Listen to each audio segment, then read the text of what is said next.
మన ఇప్పసులకు 5,000 ఏళ్ల చరిత్ర.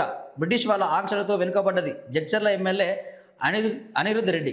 పూర్వ వైభవానికి సర్కారు కృషి చేయాలి. ఇప్ప పువ్వుతో అద్భుతమైన ఔషధ గుణాలు తయారీ, బ్రాండింగ్ కోసం ప్రత్యేక కార్పొరేషన్ ఏర్పాటు చేయాలి. శాస్త్రీయంగా మార్కెట్ చేస్తే లక్షల కోట్ల ఆదాయం వస్తుందని వెల్లడంటూ చూస్తున్నాం. ఇక జడ్చర్ల ఎమ్మెల్యే అనిరుద్ధ్ రెడ్డి నిన్న అసెంబ్లీలో మాట్లాడాడు. ఆయన ముందే చెప్పి నేను అసెంబ్లీలో మాట్లాడతా ఇప్పసార తయారు గురించి అని చెప్పి మాట్లాడాడు. ఓకే అండి, సరే. ఇప్పసార విషయం ఏమంటా ఉన్నాడంటే ఇక్కడ ఫారిన్ కంట్రీస్లో టకీలా అనే పేరుతో అమ్ముతా ఉన్నారు, లక్షల్లో ఆదాయం వస్తుంది. సో మన దగ్గర కూడా ఆ ఇప్పసార అమ్మాలే. ఇప్ప పువ్వు వల్ల గిరిజనులకు, రైతులకు వాళ్ళు పంట సాగు చేస్తే వాళ్ళకి మంచి ఆదాయం వస్తుంది. అది తాగితే మంచి ఆరోగ్యంగా ఉంటారు, 150 ఏళ్ళు బతుకుతారు. అలా ఔషధ గుణాలు ఉన్నాయి ఆ ఇప్ప పువ్వులో. ఆ గతంలో ఇప్ప పువ్వు బ్రిటిష్ వాళ్ళు మౌర్య యాక్ట్ తెచ్చి వాళ్ళు దీన్ని బ్యాన్ చేసిర్రు. సో ఇప్పుడు మనకు చాలా మంచి ఆరోగ్యంగా ఉంటుంది, అది ప్రకృతికి సంబంధించింది. కల్తీ కళ్ళు నియంత్రణలో కూడా అది ఉపయోగపడుతుంది అని చెప్పి అనిరుద్ధ్ రెడ్డి చెప్తా ఉన్నాడు. సో ఇది వాళ్ళు చెప్తా ఉంది. సో ఇప్పుడు ఇక్కడ ఇప్ప పువ్వు సారా తయారీ అనే అంశాన్ని మాట్లాడుతున్నాడు ఆయన. ఇక్కడ విషయం ఏంటంటే అసలు నియంత్రణ చేయాలని చెప్పి ఏమో అందరూ అంటూ ఉన్నారు. మందే నియంత్రణ చేయాలా? ఒక మందు నియంత్రణ చేయాలంటే అది వదిలేసి ఇక ఇప్ప పువ్వు అంటే ఇక సారా కూడా అమ్మే ప్రయత్నం కాంగ్రెస్ ఏం చేస్తుంది? మళ్ళా బ్యాక్ పోతుంది, వెనక రోజులకు పోతూ ఉంది. అంటే మరి జనాలకి ఏంది, మళ్ళీ సారా అలవాటు చేస్తూ ఉన్నది. సారా అలవాటు చేసే పని పెట్టుకుంది. ఇక మంది విచ్చలవిడిగా అమ్ముతూ ఉన్నది. ఇప్పుడు ఇక సారా అమ్ముతా ఉంటాయి.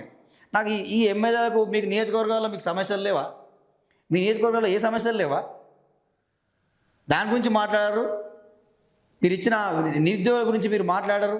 ఫీజు రియంబర్స్మెంట్ విద్యార్థుల గురించి మాట్లాడరు. మీ నియోజకవర్గంలో ఏం సమస్యలు ఉన్నాయి ఏందని చెప్పి ప్రజలు ఎదురు చూస్తున్నారు. మీ నియోజకవర్గ సమస్యలు మాట్లాడారు. వచ్చి ఏం లేదు, ఇక మందు పంచాయతీ పెట్టిండి. అది ఓ మందు పంచాయతీ పెట్టిరు, దీనికి ఒక చర్చ.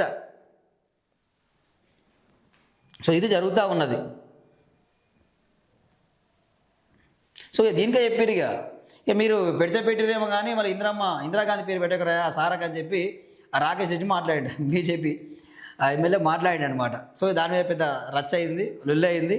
సో ఏదేమైనప్పటికీ కూడా ప్రభుత్వాలు మద్యాన్ని నియంత్రించాలి కానీ అది వదిలేసి మద్యాన్ని పెంచిపోయిస్తూ ఉన్నారు. ఆ విధంగా ముందుకెళ్తూ ఉన్నారు. కానీ చూడండి, మునుగోడు నియోజకవర్గ ఎమ్మెల్యే కోమటిరెడ్డి రాజగోపాల్ రెడ్డి మందును నియంత్రించడంలో జర ముందున్నాడు.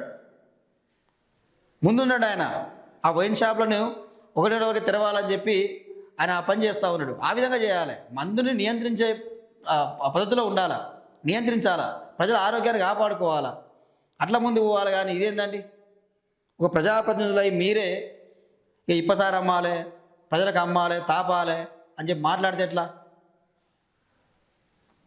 ఇప్పుడు మన సమ్మక్క సారక్క జాతరలో ఆ ఇప్పపూతుని లడ్డూలు చేశారు. సో అది మంచి నిర్ణయం, ఆ ప్రసాదంగా మంచిరు. నీవు చేయబుద్ధి అయితే ఇప్పుడు ఇప్ప పువ్వులు ఔషధ గుణాలు ఉన్నాయంటున్నావు కదా, దాన్ని సారణ చేసి అమ్మాలని ఎందుకు? ఇప్ప పువ్వులు లడ్డూలు చేయండి, ఏమైనా ఔషధ దానికి సంబంధించి ఏమైనా మెడిసిన్ లాగా తయారు చేయండి. ఆ విధంగా ప్రజలకు అందించాలి కదా.